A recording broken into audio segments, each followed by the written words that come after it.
Salut, c'est Franck Le Ouais, j'ai changé de volant, comme l'année dernière. Bien, comme vous avez pu le voir au titre et à la miniature, les copains, j'ai changé de volant, de base et de pédalier. J'en avais un petit peu marre du coup de mon capteur de position et de ma base courroie. Du coup, j'ai décidé d'investir, de revendre tout ce qui était chez Fanatec et maintenant de passer sur le concurrent direct et moins cher, Moza Racing. Tout d'abord, je tiens à remercier Raphaël, s'il passe par là, des bisous à toi, un gentil petit bout d'homme celui-ci. Et du coup, oui, il m'a fait une petite réduction, et en plus de ça, j'ai pu rejoindre son serveur Discord, enfin du moins celui dans lequel il est. Donc voilà, ça je vous en parlerai un peu plus tard. Donc moi je suis pas là pour vous dire comment installer le SRP, le R9, le KS, etc. Je suis pas là pour vous montrer comment ça marche. Je suis là pour vous donner mon ressenti après plusieurs heures de jeu. Je vais peut-être vous mettre dans la description les settings que j'utilise pour mon R9. Ça c'est pas impossible. En revanche, je vais pas vous montrer l'installation parce que j'ai tout fait tout seul. J'ai tout fait tout seul. J'aurais peut-être pas dû finalement, hein, vu comment c'est fait. C'est de la merde. On a l'impression que c'est un gitan qui a installé ça dans la nuit. Ah, j'y peux rien. Mais voilà, j'ai pas les mains, j'ai pas la main verte, j'ai pas la main verte. Donc voilà, j'ai reçu mon colis ce matin à 14h, je viens de me lever, un bonheur. Tout ça pour dire que j'étais quasiment à poil alors qu'il y avait la factrice qui était au bout de ma porte. Je me voyais plus dans une vidéo de Little Angel que autre chose. Enfin bon, j'ai pris mon colis, j'ai fermé ma gueule et puis je suis parti jouer à LMU. Bref, on les remercie. Les petits copains en dessous là, je peux pousser. Partenaire depuis 2 ans, un gros bonheur comme d'habitude. Si vous voulez choper vos jeux, moins 15, moins 90% ma chère. C'est possible. Enfin voilà, trêve de blabla, on va directement passer, vous vous y attendez, sur le Mans Ultimate. Donc ouais, ça fait plus d'un mois que j'ai pas fait de vidéo, que j'ai pas joué. C'est normal, parce que j'avais pas de setup pendant un mois. Là, les vidéos vont reprendre. Tout sera super nickel, comme dira Dumas. Ça va être génial, je vais recommencer les vidéos à foison. Peut-être une par semaine pendant les vacances d'été. Après, et on verra, parce qu'après moi j'ai le bac. Enfin bon, on passe directement. NL Simulador. Pour l'instant, je sais que la Valkyrie, il y a juste un son incroyable. Et puis, on va pouvoir écouter l'accélération.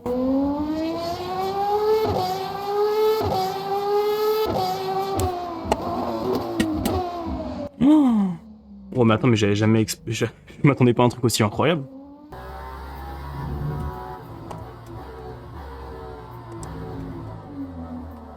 Non, mais tourne bien. Hein. Non, le bruit fait un... Le bruit fait un beau bruit, let's go. Le moteur fait un beau bruit. En revanche, il marche pas si fort que ça. Et il consomme, par contre, il consomme vraiment beaucoup. C'est énorme. Il fait que de boire. On dirait Roger qui sort de PMU à 11h30. Hein. En tout cas, pour le feeling, on va commencer par le pédalier, qui est le plus important. C'est tout bonnement magnifique. Il est tout bonnement incroyable. Incroyable, la différence de malade qu'il y a. C'est tellement plus constant, je fais vraiment des vrais pics bien lisses, mais magnifiques. Et en fait, le truc, c'est que, alors, autant faire un pic bien lisse avec un pédalier à capteur de position, c'est possible, mais le faire à chaque virage et à chaque tour pendant des heures et des heures, c'est pas possible. Ça relève de l'inhumain. Mais là, vous voyez, enfin, ça fait un bon bout de temps que j'ai pas roulé, et mes freinages sont absolument super nickel. Alors forcément, ça commence à faire un peu de devoir mettre 100 kg sur la pédale pour faire de la presse. Sachant que ces 100 kg, c'est pas le ressort le plus fort. Hein. 100 kg, c'est le ressort le moins fort.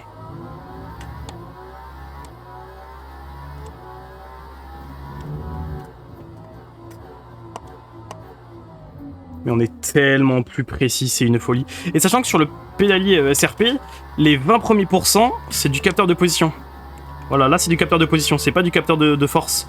Ce qui fait que quand on arrive pneu froid dans le raidillon, et qu'on veut un tout petit peu freiner, très légèrement, et bah c'est possible. Là où avec les plus gros pédaliers, t'es obligé de mettre beaucoup de force, et du coup tu vas être moins précis avec des tout petits freinages.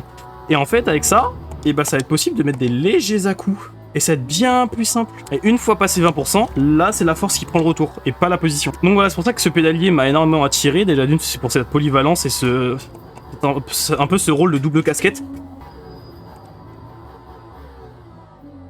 Allez, on rate le freinage. Bon, là, c'est pas de la faute du pédalier. Le problème est entre le volant et le baquet. Mais non, ce pédalier est très bien. Le qui me choque vraiment, c'est la constance que j'ai depuis que je suis passé en load cell, quoi. Je m'attendais à progresser. Si vous voulez, je m'attendais à progresser. Mais pas aussi vite. J'ai roulé 2 heures. Je bats déjà mes chronos de base. Je fais déjà des meilleurs chronos alors que j'ai reçu littéralement ce matin. À 14h, encore une fois. Et ouais, non seulement j'ai plus vite, mais bien plus constant. Bien plus constant. Ce qui me choque vraiment, c'est le lissage du frein. je fais plus autant de blocage de roue qu'avant. Avant, je faisais beaucoup de blocage de roue. Là, sur ce virage 11 là, c'est aucun blocage de roue. Et c'est vraiment mes game changer quoi. On m'avait dit que c'était le premier truc à changer sur un simu, mais je pensais pas à ce moment-là. Ah, je pensais clairement pas à ce moment-là.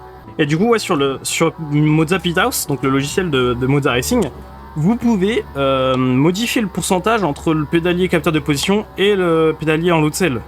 Donc moi j'ai mis 20%, mais vous pouvez changer. Putain, mais décidément ce virage là. Et quand on regarde, quand j'étais sur le circuit au Mans, parce que oui j'habite au Mans, ceux qui savent pas, voilà. Je vous mets mon adresse dans la description, bien sûr, si vous voulez venir me voir, c'est avec plaisir. Sur le circuit du Mans, le son de la Valkyrie est... Enfin, c'est l'exact, quoi, c'est du pareil au même. C'est limite si je me pose pas la question si le son est pas mieux dans le jeu que dans la vraie vie. D'ailleurs, c'est fou que j'en parle pas aussitôt. Pour ceux qui n'ont pas vu, je me suis fait interviewer sur le stand de Le Mans Ultimate. With Motorsport Games, with the developers of Le Mans Ultimate and also with Trustmaster. That was pretty clear. We could see the lights of the track and of the car. Je vous mets l'interview si vous voulez en bas dans la description par Pimax, qui est une entreprise qui fait des casques VR. Et ils ont souhaité du coup m'interviewer. Alors c'est en anglais. Désolé pour ceux qui sont nuls en anglais, ce sera que de l'anglais. En ce qui concerne la base, elle est plus que bien. En fait, là où chez Fanatec, pour avoir un 8 Nm, on est obligé de mettre 100 € de plus, ou 50, je sais plus, comparé du coup au Mozza R9, là on vient combler un espèce de trou dans le marché, alors pas autant que le R12, parce qu'en fait avec le R12, on avait du R8 proposé par Fanatec, on avait du R16 proposé par le DD2, et on se retrouve ici avec un R9, donc du 9 Nm. Je sais pas si ça court les rues niveau direct drive, mais du coup on vient combler une sorte de trou dans le marché, notamment pour son prix, qui est le plus impressionnant. On ressent vraiment toutes les aspérités de la piste. Dès que t'as un petit plat sur ton pneu, tu sens ton volant qui commence à swinguer et tu sens absolument tous les détails de la piste. Tu vas sentir quand l'ABS va se déclencher, quand le TC va se déclencher, quand tu vas rouler sur du vibreur, quand tu vas changer de type de piste, quand tu vas changer de voiture, le retour de force va être différent aussi. Bon, ça c'est normal. Mais voilà, t'as plein de petits détails que tu captais pas avant et que maintenant tu ressens. Notamment lors d'un survirage ou des bails dans le genre. Avant, bah ton volant c'était toi qui choisissais où est-ce qu'il allait. Enfin, quand je dis avant, je parle du capteur du courroie. Aujourd'hui, dès que j'ai un survirage, dès que je monte trop sur du vibreur, dès que machin, et bah c'est les roues de la voiture qui m'emmènent, et pas moi qui emmène la voiture. Ce qui fait que j'écoute la voiture, et c'est pas la voiture qui m'obéit. Et ça vient tout changer, parce que écouter sa voiture, c'est ce qu'il va y avoir de plus important. C'est pour ça que c'est très important de bien relaxer ses bras quand on roule. Faut pas être crispé. Si vous êtes crispé, vous allez forcer la voiture à faire des choses qu'elle ne peut pas faire. Et c'est comme ça que vous allez créer énormément de dégradation sur les pneus, de température, de machin. Et c'est ça qui est hyper important avec le direct drive. C'est que je sais ce que la voiture peut faire, ce qu'elle ne peut pas faire. Et du coup, je sais comment je peux l'emmener, où je dois l'emmener, quand. Et voilà. C'est un game changer de fou, autant que le load cell. Hein. Le load cell est le plus important à changer. Faut changer son pédalier, ensuite la base et puis le volant. Souvent, on vient penser à l'inverse. Les gens sont plus impressionnés par un beau volant. Et le plus important en réalité c'est un bon pédalier. Donc voilà les gars, j'espère que cette vidéo vous aura plu, que vous avez pu noter de ces différentes choses que j'ai acquéries chez Mozza. J'espère que vous avez aimé regarder cette vidéo, que vous avez appris, c'est ça le plus important, c'est d'apprendre.